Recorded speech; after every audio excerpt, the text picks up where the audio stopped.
Good afternoon, my name is Alex Brock, and today we're going to be talking about M theory.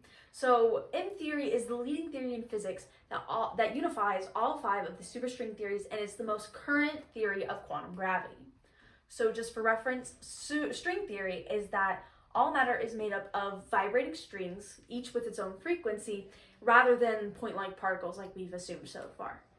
So the 5 superstring theories are type 1, which is that all matter is made up of open and closed strings.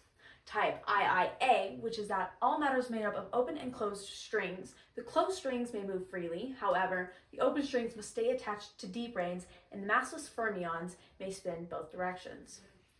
Type 1 IIB is that all matter is made up of open and closed strings. The closed strings may move about freely, however, the open strings must remain attached to d branes, but this time the massless fermions may only move in one direction.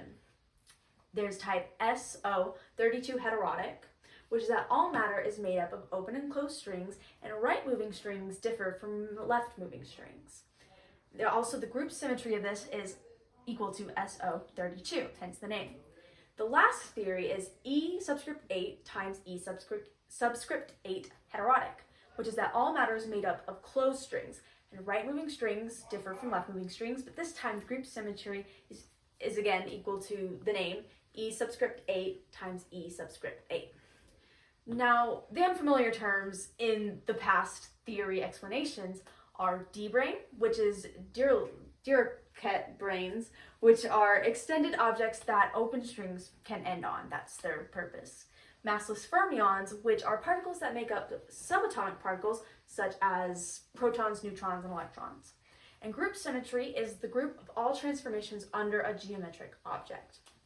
So this relates to M theory because M theory states that all superstring theories are true and that they coexist, but we still don't know a lot about this topic yet. So thank you for watching, and I hope you had fun.